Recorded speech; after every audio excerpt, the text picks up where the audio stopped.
Hello, hello. Okay, okay na, okay na.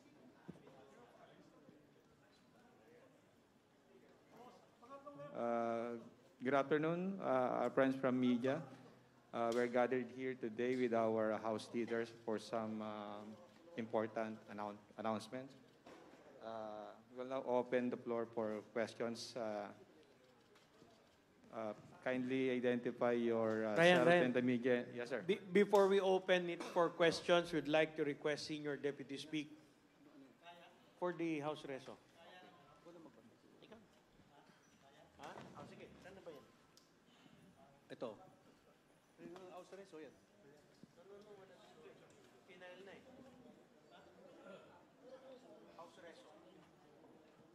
House Reso.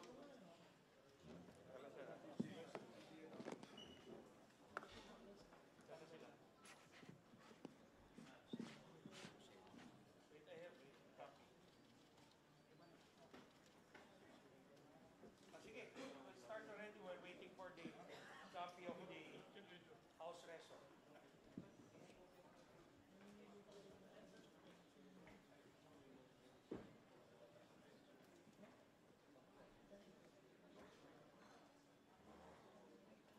Good afternoon sa ating lahat, to our friends in media. We are with this afternoon the House leaders and of course all major political leaders of our House of Representatives and other deputy speakers on my left and in my right. So we can begin now, Majority Leader. I can give you now the floor.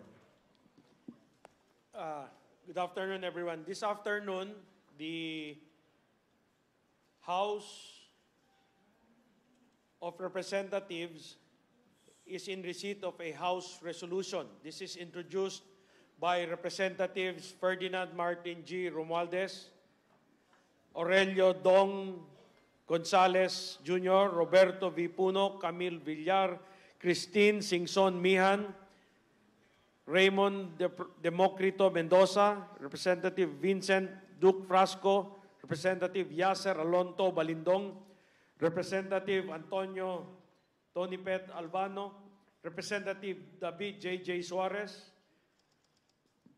Representative Manuel Jose Manix Dalipe, yours truly, Representative Marcelino Libanan, Representative Yeda Marie Romualdez, Representative Jude Asidre, Representative Robert Ace Barbers, Representative Michael John Duavit, Representative Brian Raymond Yamsuan, Representative Johnny T. Pimentel, Representative Albert S. Garcia, Representative Tobias Toby Tiangco, Representative Jose Joboy Aquino II, Representative Elizalde S. Co, Representative Luis Raymond L. Ray Villaforte Jr., Representative Leandro Jesus Madrona, Representative Wilfrido Mark Enverga, Representative Jordin Jesus M. Romaldo, and Representative Angelica Natasha Co. The resolution, as stated, expressing the strong and unqualified support of the House of Representatives to His Excellency President Ferdinand R. Marcos Jr. for his leadership and sincere commitment to steer the country toward a bagong Pilipinas through responsive and efficient service for the benefit of the Filipino people. So this resolution is filed and will be adopted this afternoon in plenary session.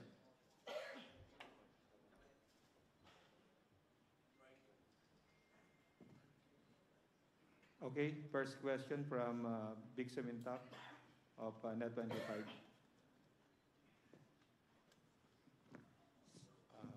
Magandang hapon po, Big Sumintap of Net25. Can I ask a question about PI, aside from the House resolution?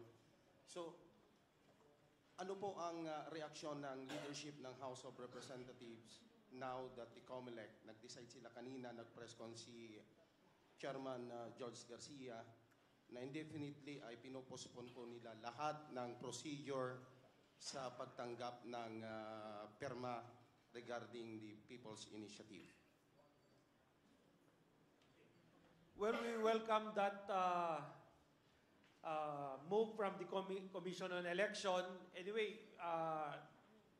if there is a need for them to review any of the rules, we welcome that. But while the COMELEC reviews it, there are also other very important House or legislative matters that we are also pushing for. So wala pong problema. We welcome the act of the COMELEC. Okay. My second question, second and last question, with regards to the House resolution, may we know kung yan ba ay ginawa ng House leadership, yung expression of full support to PBBM matapos yung nangyaring pag-atake ni former President PRRD sa Presidente? Thank you very much. Actually, nung nilabas po ng House leadership yung manifesto support, it's a reiteration of a position we have already stated last year. And after the launch of Bagong Pilipinas, kung saan mahigit sa 100 kongresista ang dumalo, naniwala po kami sa nilalayon ng Bagong Pilipinas, sa maadhikain at pagbabago na gustong ipatupad ng ating Pangulo. So wala po itong kinalaman sa mga nangyari sa rally sa Davao. This is just to show the firm commitment of the House of Representatives to the leadership and the administration of President Ferdinand Bongbong Marcos. Thank you po.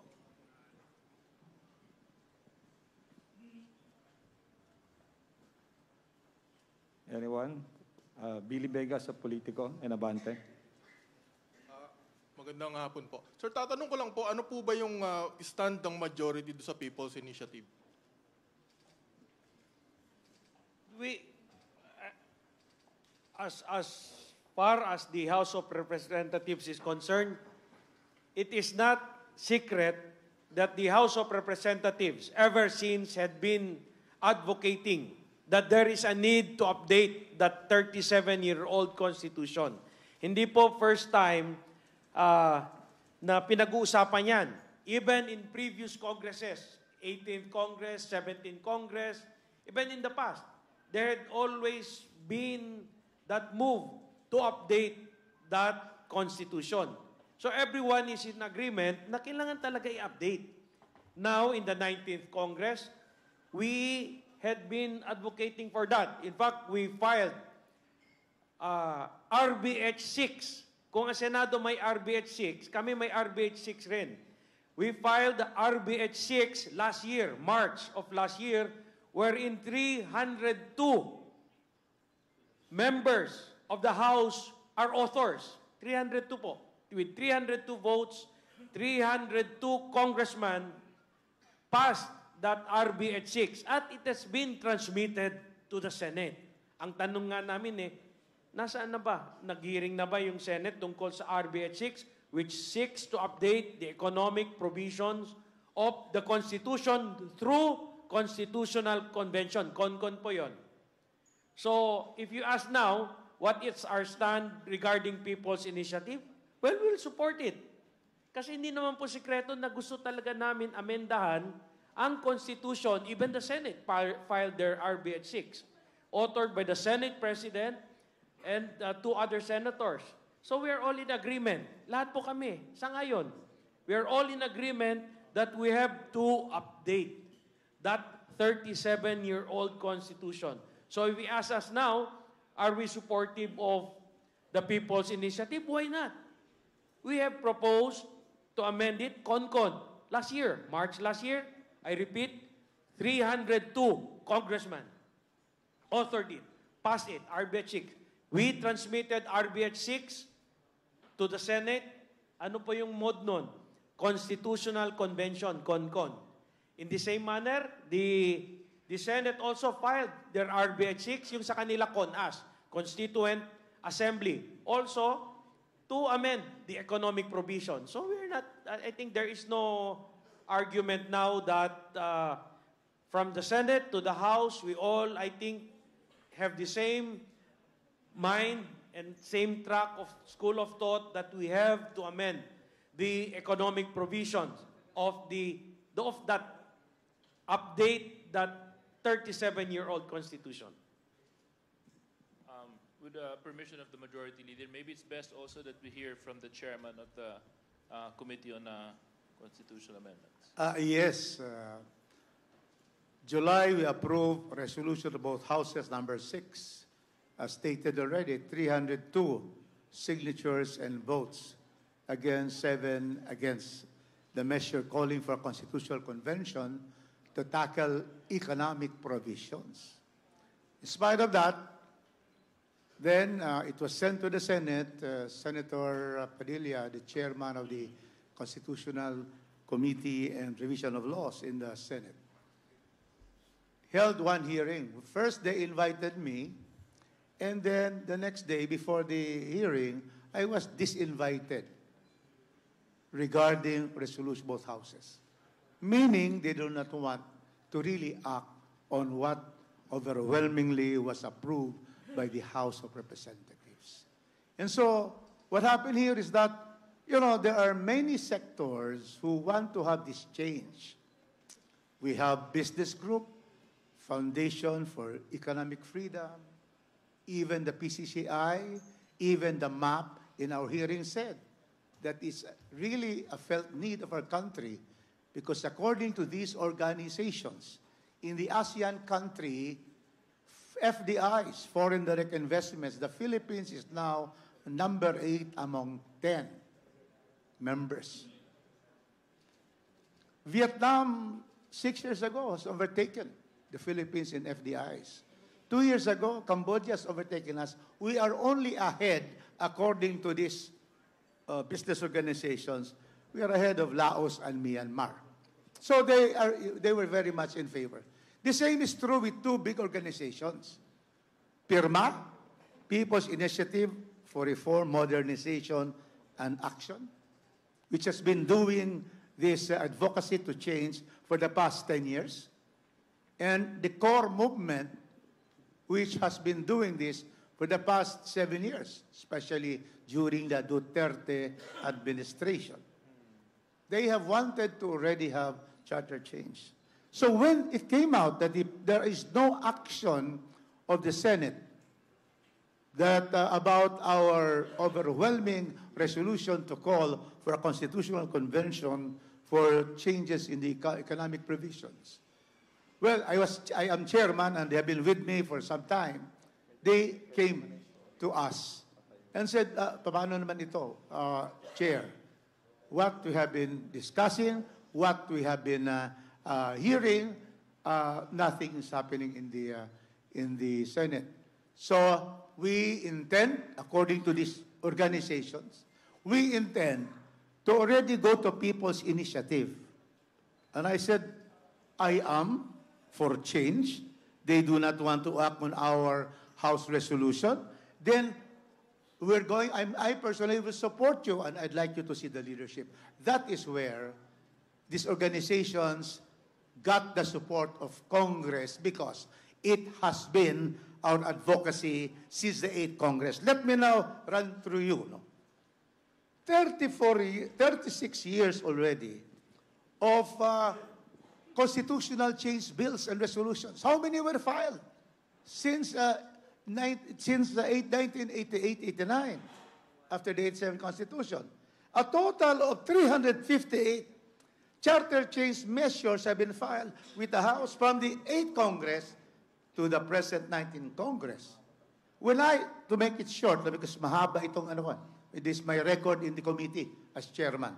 Let me just go to the 14th Congress where I was elected for the first time, 2007. What did the 14th Congress do? Because our records in the committee shows all the measures filed from the 8th Congress. In the 14th Congress, I was a neophyte congressman. 2007. What was approved by the House? The House approved Okay, 14th Congress. It passed House Resolution number 1109. What does it say? Calling on Congress to convene for the purpose of considering proposals to amend or revise the Constitution by a vote of 3/4 of all its members. Okay, the same is true in the 15th, 16th, and then here in the 16th Congress, I was with Speaker Belmonte. The Speaker really wanted this to be approved and was the main proponent of this. 16th Congress, this is now my third term. The House adopted resolution of both houses, RBH number 1, duly approved, overwhelmingly proposing amendments to certain economic provisions of the Constitution, particularly Article 12 on the economy, 14 and 16. This is on public utilities, develop natural resources, education, media, and advertising. These are, and then this was transmitted to the Senate. Nothing happened in the 14th Congress and nothing happened in the 16th Congress. Now here, I'm back as committee chairman. So we are now on the 19th Congress. That is where we approved last July 302 votes to the Senate, and there was one hearing. I was disinvited, and then nothing is heard of the measure. And so that is the situation. We are supporting the initiatives of these organizations to secure the signatures, and we have done that. And we have more than 12% already, and we are ready to file the petition. However, Senate President Subiri with Senator Sani Angara and Loren Regarda, they filed RBH 6. And so the Speaker immediately, in his speech here in Congress, in the opening last January 22nd, he stated that he is supporting this particular measure by the Senate leadership. For the first time, there has been a bill filed on these economic provisions in the Senate. And then, in a letter that he sent to the Senate President, we support and let us therefore continue to proceed with economic amendments, very, very clear. Only economic amendments. They're saying that you are here, that the PI is out to abolish the Senate. Farthest from the truth. We have no plans of abolishing the Senate. We need a Senate. We need this body to be able to have check and balance, for example. But they are putting provisions not in what we have approved. Remember, RBH 6 approved last July. There is nothing about political amendments, only economic amendments. So there is nothing that can be changed there. There can be no political, because the next action is theirs. So that is therefore only economic. So they are afraid of something. They're afraid of their own shadows. So the reason why there's People's Initiative is because the Senate has refused to act on 400, measures already that was filed here, including the last one, RBH 6, last July. And so that is the situation now. That is the present situation. They approved this before the Holy Week. They approved the three, and we plan to stop the People's Initiative. To allay fears. Ang gusto lang naman namin dito is to be able to have these economic amendments so that we can have the FDIs coming, more job opportunities, more corporate taxes for social programs, and more development in education and other development of our resources. So that is the present situation. We'd like to assure the Senate, nothing is about political amendments in this PI. It will only be economic amendments. Thank you. Melales Moras from Channel 4. Hi, good afternoon po. I know may statement na po dito si House Majority Leader Dalipe, pero may I just ask for the record, ano po yung masasabi natin sa hearing tomorrow ng Senate? Baka may i-add din po yung ating ibang House leaders. And may I just ask your statement, Majo Dalipe, for the record, for the sake of TV soundbite lang po. Thank you.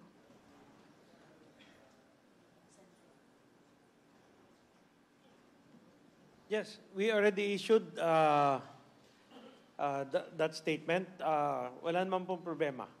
Actually, meron din kaming mga iba ring mga ginagawa, but in any case, whatever, we always welcome. But as what we have stated, if we in the House of Representatives is welcoming their RBH 6, diba? Sila yung nag-file. Economic provision, nag-file yang ang Senado. Sabi ni Speaker Martin Romualdez, sinabi ng mga congressman, we welcome. I-adapt po natin yung anong gusto nyo. Okay kami, walang problema. In fact, gusto rin nga namin, pwede ba tingnan nyo rin yung gusto, tinansmit namin sa inyo nung last year pa sa Senado, yung RBH 6 ng House, which is CONCON. So, actually, kuwan na nga, lahat ng mode na. Siguro, isang resulta na rin yung PI na yung mga grupo na pagod na sa kakahintay, diba? May nag-file ng CONCON. Anong nangyari? Hinihintay pa rin natin hanggang ngayon. Wala pa rin. Nag-file yung Senate ng CONAS. Wala pa rin nangyari. In fact, backtrack ko pa. 2021, last Congress, nag-file ang House. CONAS rin. Ang nakalagay doon na, dekahon na yon. Kung anong gusto ng Senado, binibigay na natin. Voting separately. Last Congress. You check RBH number 2, the House of Representatives passed that with 270 plus votes. Ano nakalagay doon sa RBH 2? Amend the economic provisions, voting separately pa po yun. Nandun na sa Senado. Anong nangyari? Ewan ko na. 19 Congress na tayo ngayon.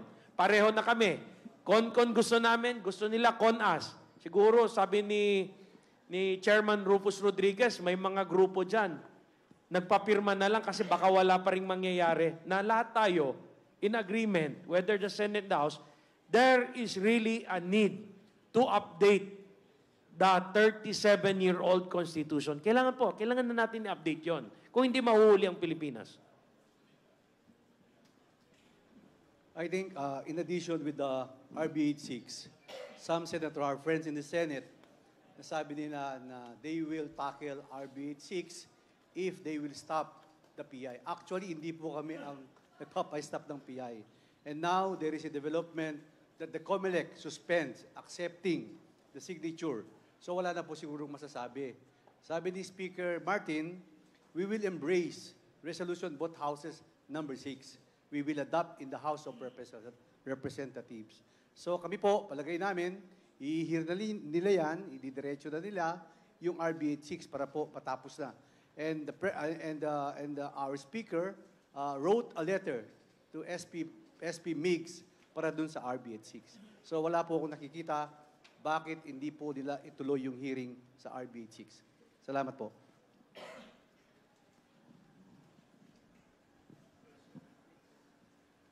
Cut for Jenes Capanti of GMA Online.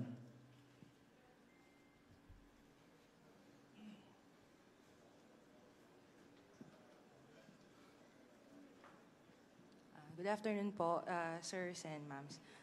Would like to ask lang po for comment dun sa sinabi ni former President Duterte that amendments to change the Constitution is also a way of perpetuating the current president in power. So how do you respond po?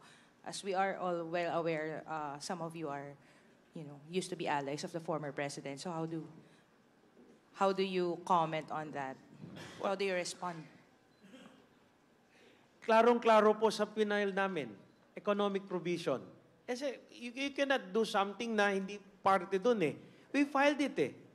I think they have to read first what we have filed instead of trying to speculate or trying to, think of something that is not there. Klaro po.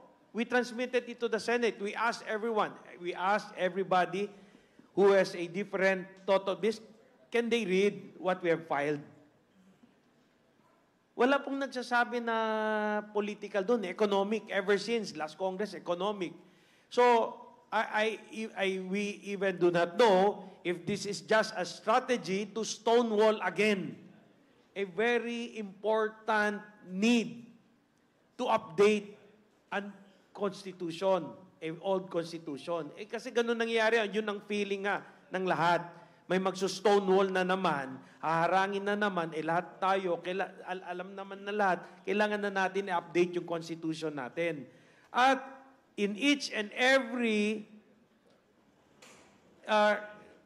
initiation of that act of amending the Constitution, ang feeling ng lahat, namamatay po sa Senado. Bakit? Nag-file na nga kami last Congress voting separately na ngayon Ngayon, siguro sabihin ng mga people's organization, voting jointly na lang natin. O saan na ba tayo pupunta? Diba? Kami yung nag-file If you read again, economic. It's not a secret. All the records you can review all the records. It's always economic. We haven't filed and transmitted to the Senate anything about political. And you can check the records of the Senate, what we have transmitted to them. It's economic. So yung mga nagsasabi na to perpetuate the president or whoever in power, maybe they're in a different dimension at the time na, baka nga, fentanyl.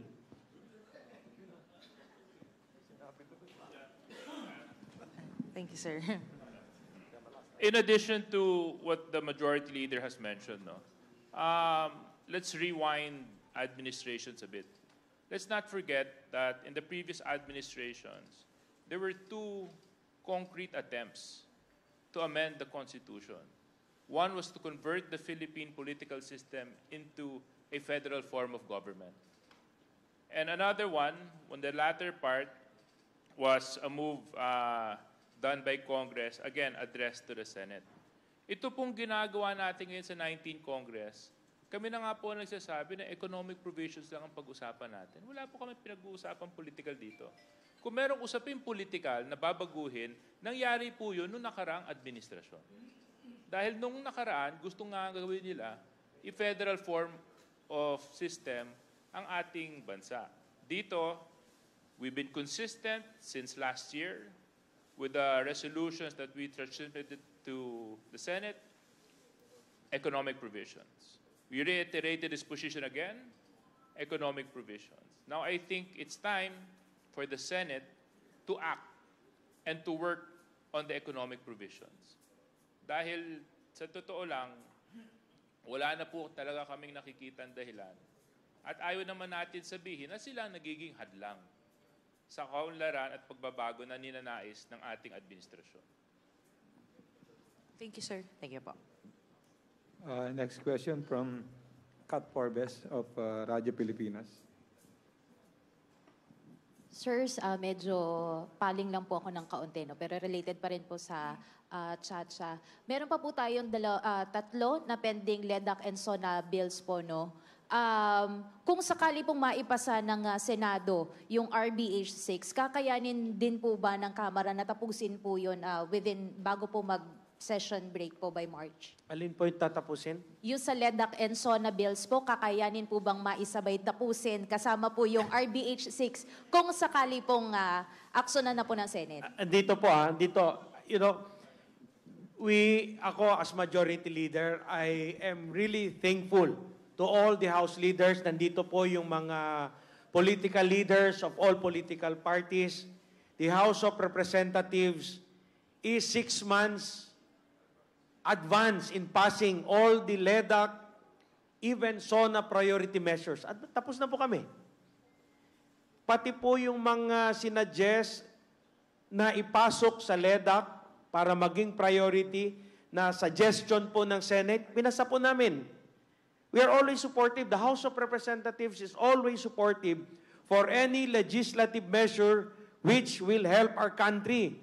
Maski yung suggestion ng Senate, pinasa na namin lahat. Wala wala kaming tinutulugan na batas dito. We have passed. So, in front of you, I'm telling you, without these political party leaders, the support of the different political parties here in the House of Representatives, we would not be accomplishing all these legislative measures 6 months in advance.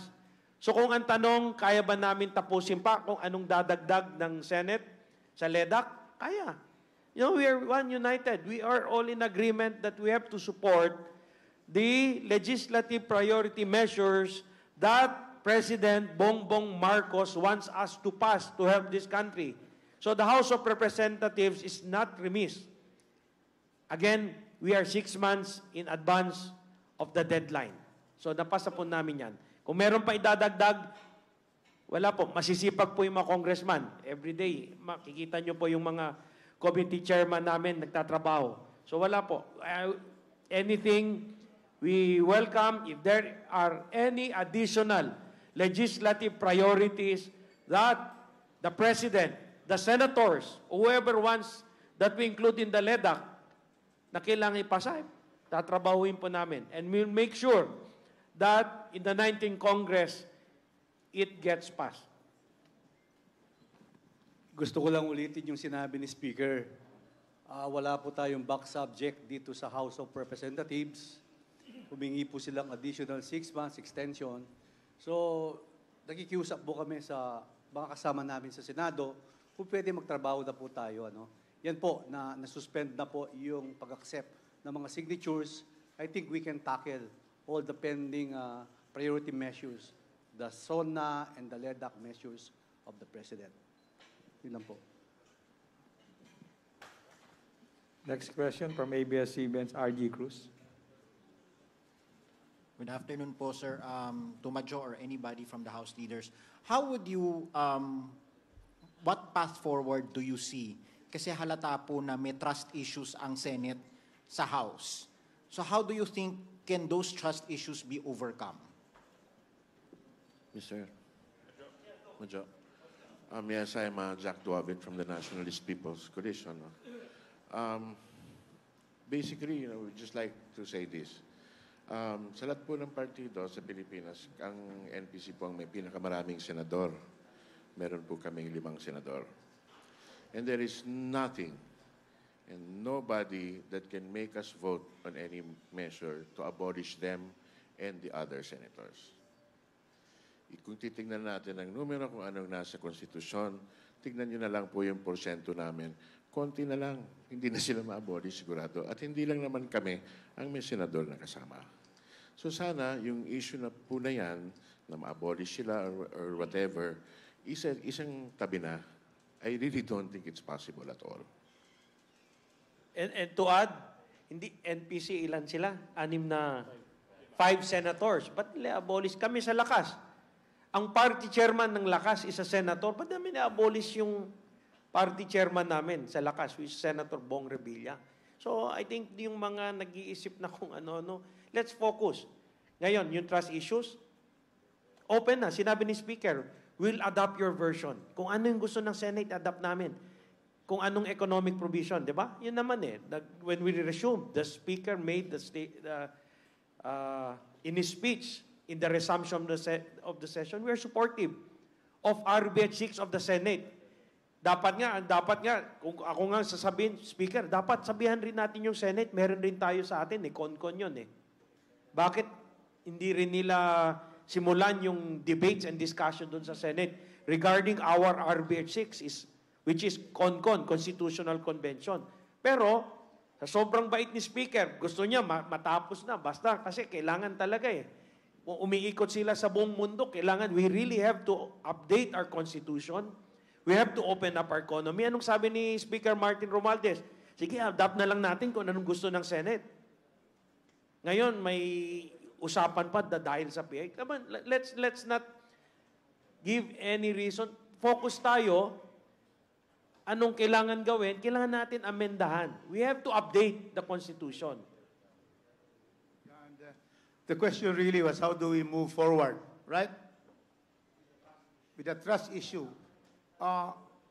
the trust issue is precisely because it started also with the people's organizations like Pirma and Core Movement having no more trust in the Senate that they will act on what was approved in the House. And therefore, kami din, we have trust, of course, issues with them. However, the Speaker, we met yesterday after the Bangon Pilipinas kick-off rally attended by 400,000 people.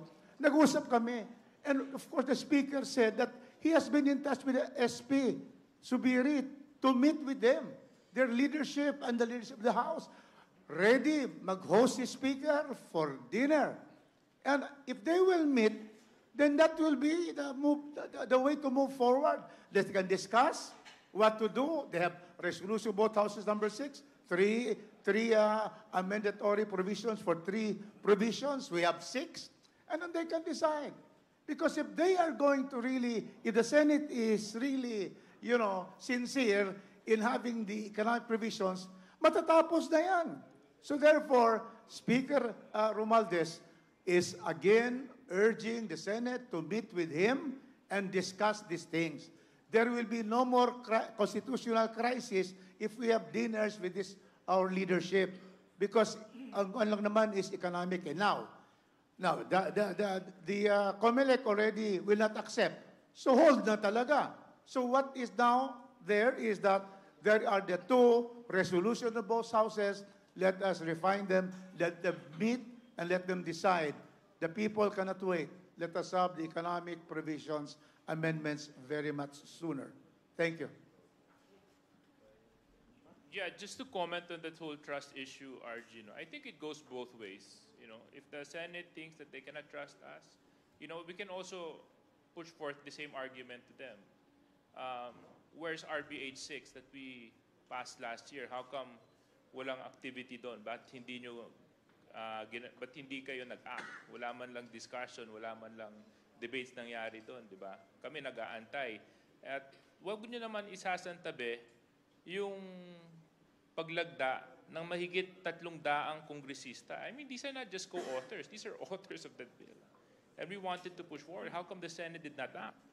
And now, here's another opportunity for us to amend the Constitution, and now they're pushing another reason why they won't act. So I guess it's really finding out from them whether or not are you with us in securing charter amendments for a better Philippines.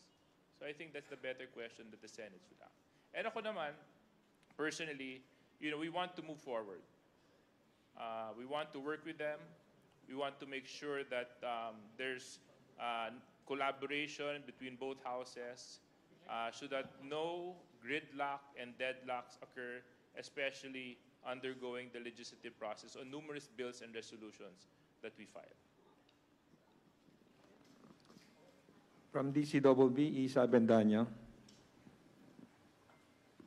Magandang hapon po kay House Majority Leader Dalipe po or anyone po.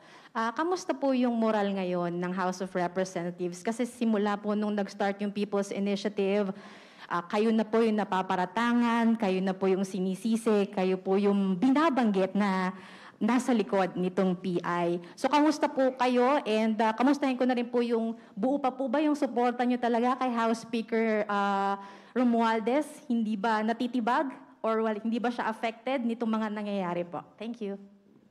Lalong lumalakas ang House of Representatives. Kaya nga, sabi ko kanina, kung meron pang additional legislative priorities, the House is strong and united to pass all these measures. So, walang pong problema. And regarding yung mga paratang na tungkol sa PI, di ba I said, we are supportive. Kasi these are organizations who might be already fed up and tired of waiting na walang nangyayari sa House of Representatives and Senate regarding the amendments of the Constitution. So, hindi naman po sikreto na we have always been advocating for that. Even the Senate, they even filed a few days ago, RBH6. Ibig sabihin, lahat sumusuporta sa amendment, sa updating of the Constitution. Ngayon, kung may grupo na nagsimula ng papirma, Ipokrito naman kami, sasabihin namin, ay wag natin suportahan. Baka sabihin mo, Congressman, baka yan na yung sagot. Baka yan na yung paraan. Kasi parati tayong walang nangyayari sa CONAS, CONCON, voting jointly, voting separately. Sabi ko nga, last Congress, sinabi na nga namin, ano yung CONAS na proposal namin? Economic provision, voting separately pa rin. Walang nangyari. So ngayon, may grupo, gusto nila magpapirma, siguro sila rin, pagod na. Walang nangyayari sa Senate and sa House. So may isa pang mode, and that is in the Constitution. Nandun po yun. Ang sa amin lang nga is CONAS and CONCON. Constitutional Assembly, Constitutional Convention. May mga ibang grupo na nakita nila, meron pa pala isa. Ano yun? People's Initiative. Baka may mangyari na dito. At least, sa People's Initiative, wala na dyan yung Senado. Wala na dyan yung Congressman. Kasi ilang administrasyon na, paulit-ulit lang eh. Walang nangyayari. So, People's Initiative na. Ngayon, ang tanong, gusto ba namin supportan? Why not? Because we have been advocating for it ever since. Hindi pa ako congressman. Itong mga ibang kasama ko dito, congressman na sila, kinekwento nila sa akin, dati pa yan. Whether President Ramos, President Gloria Macapagal-Arroyo, President Duterte, mas iba pa ngayon kay President Duterte. Federal government, mas iba pa yung ina-advocate nila. Sa amin, economic provisions lang po. So, do we support the PI? Why not? It might be the solution. Can we also... With regards to the second part of your question, yung moral, I think it's best that the individual party leaders would speak on behalf of their party and their support for Speaker Martin Romualdez. Well, as far as morale, I think it's just the same. No? I mean, pareho rin naman eh. I mean, well, kami po sa NPC, we think of ourselves just like the worker ants, no? In every Congress. And you know, while we may not agree on everything, at least what we can say, as far as Congress and our parties, we've been consistent. And none of this is new. Maybe I sound blasé, pero we've seen this, we've gone through this so many times. It's not something that will really affect us and keep us from doing our work well. Like what was mentioned is, and I told this to members of the press in the last Congress when there were questions about the CONAS drive naman of the former speaker, that there are built-in safeguards. So we just really are trying to work within the process as the process allows. And whatever comes our way, we're just going to just work through it. So I guess morale is just same. Yes, good afternoon. As far as the Nationalista Party is concerned, we would want to confirm that we are fully supportive of our speaker. For one thing, we feel in him the same desire that we, district representatives, want for our constituents. He has been helping us, especially in my case where my province needs more assistance. And the more important thing is our speaker is really a total doer, and he supports everybody. So the NP fully supports our speaker.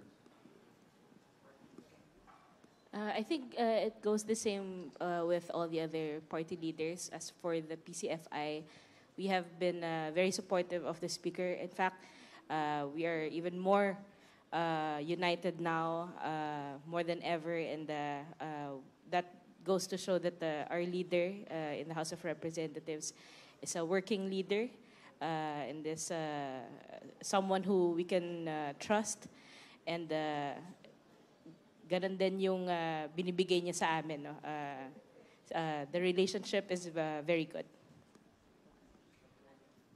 If I may add to the position of the party list group, no, they always say trust is earned, and I think in the almost 2 years that the speaker has been leading the House, that trust has been well earned. As party leaders, we have the unique opportunity of meeting the Speaker almost every week to discuss matters of the House. And no party leader can actually refute the fact that the Speaker is the most hardworking congressman right now in Congress. And that gives us more reason to work even harder and trust even more. Trust in even more. Thank you. Good afternoon. I'm not a party leader, pero I'm a member of I'm the Deputy Majority Leader for Communications. So I have the privilege to attend in every meeting of the party leaders. Sa totoo lang ho, pag may mga issues, may mga problema, pinapatawag po ni Speaker lahat po ng party leaders to make one decision. Pag nagkakaroon po ng discussions, so unanimous po yung decision lagi or dapat 100%. Kasi pag may kumontra, may affected, tinatanong. Kaya minsan inaabot to ng hours and hours ang meeting po ng mga party leaders.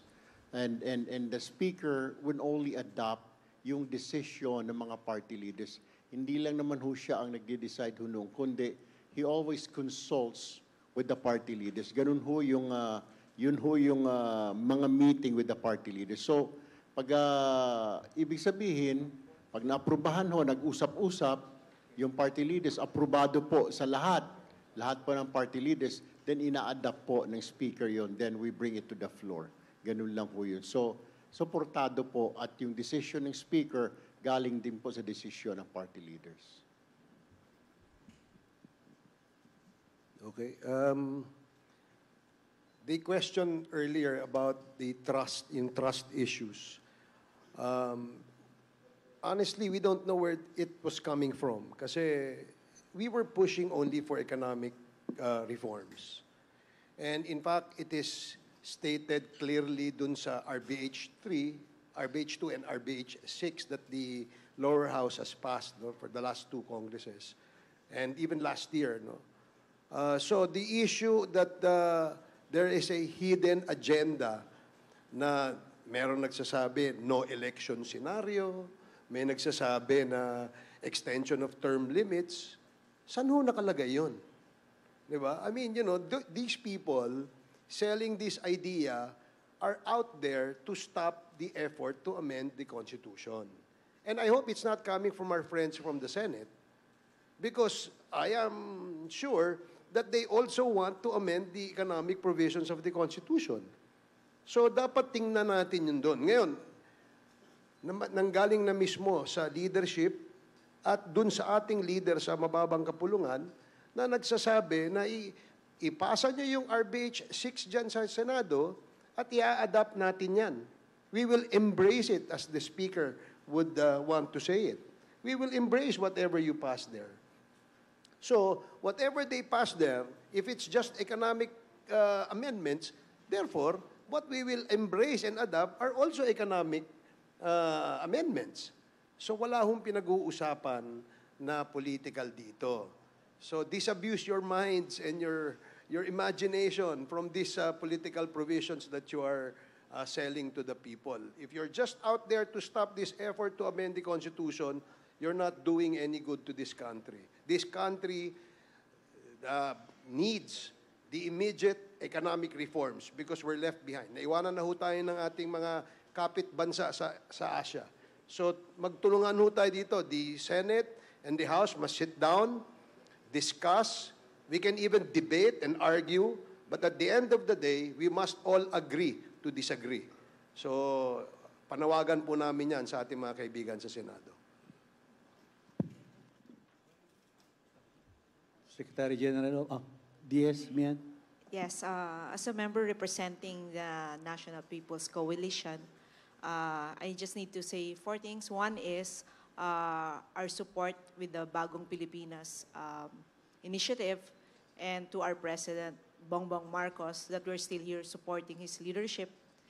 And second, of course, our House Speaker, Martin Romualdez, will still support his leadership. He is our House leader. He's been leading us, doing all this work that the legislative group has been passing. We've passed all the LEDAC bills. 6 months ago. Natapos na namin all the LEDAC bills unless there are new priority bills that will be introduced. Third, me, for myself, I really support the economic provisions that needs to be updated to our Constitution. Matagal na nung 18th Congress, I was there. We passed the economic provisions amendments to the Constitution, pero hindi yata gumalaw sa Senate. And last year, as mentioned, yung CONCON naman yung pre-propose namin, and still, it's not moving. But then, yung fourth naman, being an NPC member, and we do have 5 NPC Senate members, parang I would just like to add na sila po kaibigan namin, all the senators, not just NPC members, but all the senators. We've been working with them. They've helped us pass our local bills. We work together with them for other national bills, and maganda po yung working relationship namin, and I still believe na ganun pa rin until now. And of course, to add, yung pabalik dun sa why we want econ provision, kasi like sa yung bagong Pilipinas movement natin, we said that we want to bring the government programs to every Filipino.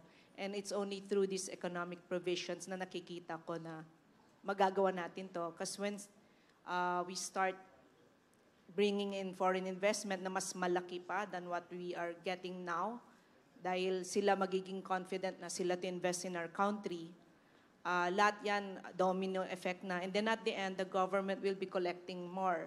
And kung yung mga constituents natin, they complain that the basic social services kulang ang tupad na nakakarating sa kanila. Yung AICs na ibibigay, kulang din daw.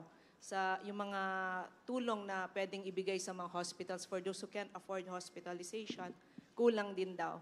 But when all these things happen in the near future, kung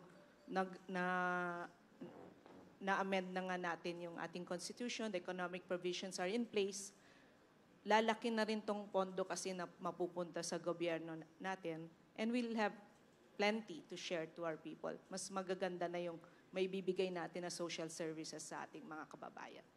And that's it. Thank you. Joey? Yes, good afternoon po sa lahat. Dalawang bagay lang po, no, para sa akin. Very important sa atin mga Pilipino ang pagkakataon na pumili ng leader sa bawat lugar, like President, Vice President, Senators, Congressman, Mayors, Governors. Importante po. No, ako po ay taga Mindanao. Now, ilang administrasyon na rin ang inabot ko mula pa nung panahon pa ni Kong Dadong Macapagal.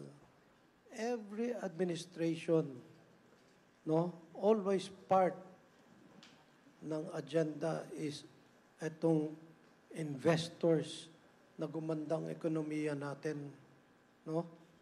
So, bakit naman hindi pagbigyan na gumanda yung ekonomiya natin? Wala naman nakalagay doon na na walang eleksyon. Andiyan pa rin ang right ng tao na pumili ng.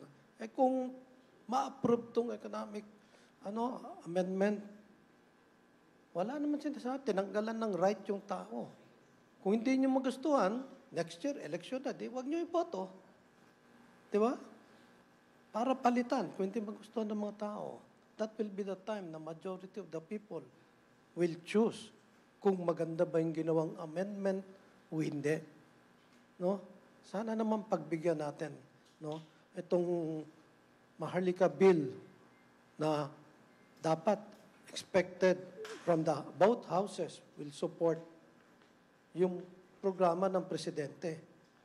No? Yan ang nakakano pagka hindi natin nasusuportahan ang programa ng presidente. Very, very timely kasi maaga pa lang. No? 1 year and a half pa lang nakakaraan ng administrasyon ni BBM. No? Sana naman pagbigyan natin. Kung napagbigyan natin yung mga ibang presidente na nakaraan, No, kanya-kanyang ano lang yan estilo ng pagdadala. Let's give it a try. No? So, yun lang po. Okay. Ko JJ, you want to say something po?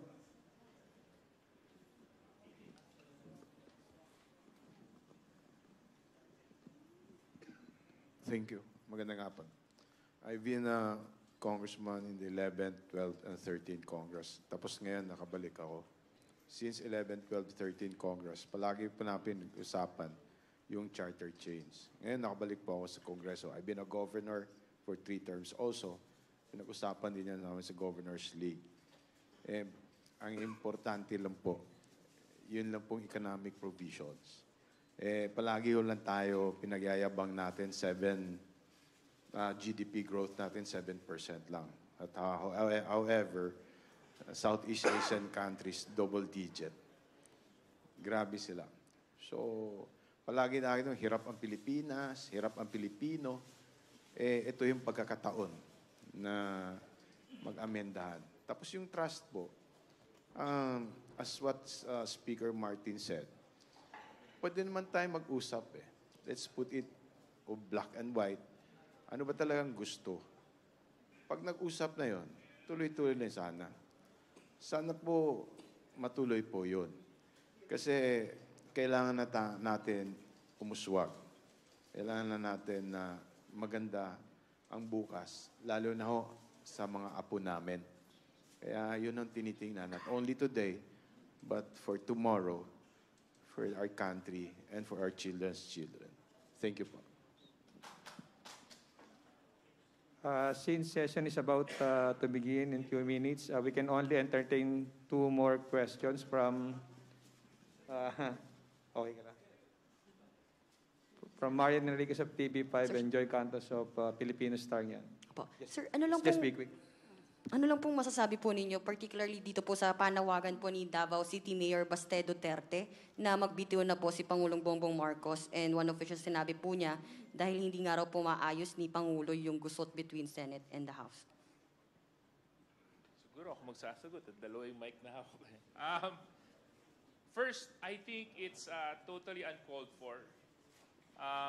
In the past 2 years, we have seen the performance of President Bongbong Marcos. We have seen how he has managed the economy coming from the pandemic. We have seen how the country has risen from times when we didn't know kung ano ba ang bukas para sa atin. We have seen how he steered reforms in the agriculture sector, in the infrastructure sector, in our economy, in the delivery of social services. And we have seen his commitment to the Filipino people na hindi maaaksaya ang tiwala na ipinagkaloob sa kanya nung siya'y manalo bilang Pangulo. So yung mga nabanggit sa Davao calling for his resignation, I think is totally disrespectful of the man, given the position that he holds. Number 2, has no basis whatsoever. Yung sinasabi na wala siyang compassion, yung sinasabi na wala siyang pag-ibig, tamad, walang basis yon. Kayo na sumusunod sa kanyang araw-araw na trabaho sa media, nakikita niyo po ang dedikasyon ng ating presidente sa kanyang trabaho, na umaga pa lang nag-uumpisa na ang kanyang schedule sa mga pagbisita sa mga lugar, sa mga maraming cabinet hearings, and I only follow him on what I see on media. And there is so much more that happens that is not shown in media. So, like what I said, it's baseless and uncalled for. And it's unfortunate that it had to be mentioned that way. But nevertheless, kami naman, inuulit ko po kanina, ang commitment at saka ang suporta po namin is unequivocal with regards to our President, Ferdinand Bongbong Romualdez Marcos.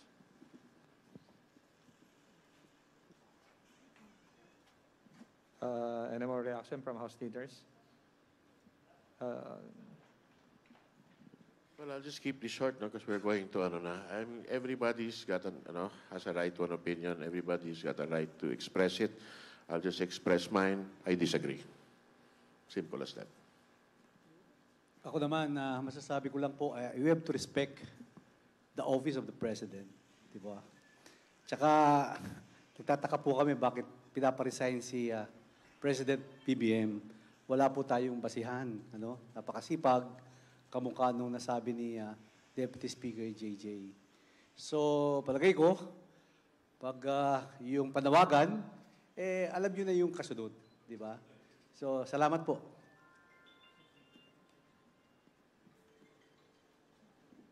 Okay, last one question. Just be quick. From Joy of Filipino Star. Yeah. Good afternoon po, sir. Sir, you're encouraging investment po, but tirades after tirades po, it's not good for the country. Ano pong nakikita nyo, it would be an unsurable year if we will not act accordingly and in unity. Ano pong nakikita nyo solution to reconcile with the Senate sa mga issue na to, sir?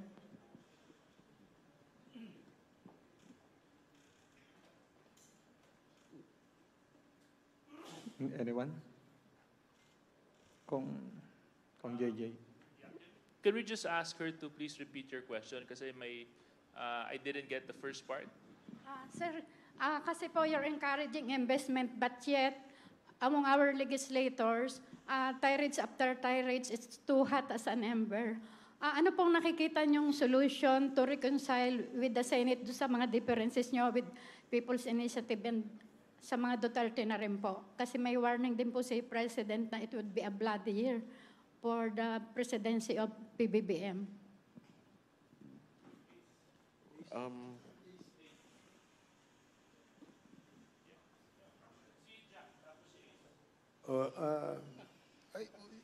Yung differences, normal naman yun siguro. Hindi naman nangyayari na walang difference in opinion, no? Yung ating mga senador, yung ating mga kongresista. So I don't think it will really affect, no?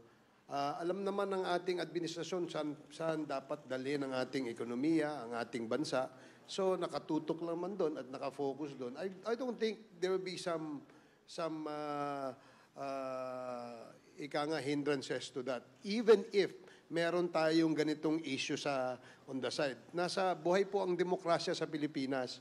Kaya everybody is allowed to say their piece and say whatever opinion they have on certain issues. We may differ in opinions, pero at the end of the day, dapat magrespetuhan lang. Yun lang. Wala namang sigurong ibang makaka-apekto sa takbo ng ating bansa. Personally naman, not speaking now as a party leader, no, just as a congressman, I think in an ideal world, kung meron mga disagreements na to, that's the reason we have structures and official structures where we can have these debates. Imposible naman na nag-agree ang lahat sa lahat ng bagay. In a perfect world, we would be discussing this in an official setting with an official output. Not on the streets, not through the media, work the way we should be working, officially. With that, we're ending our press conference. We thank all our House leaders for updating our media friends on crucial issues of the day. Thanks, everyone.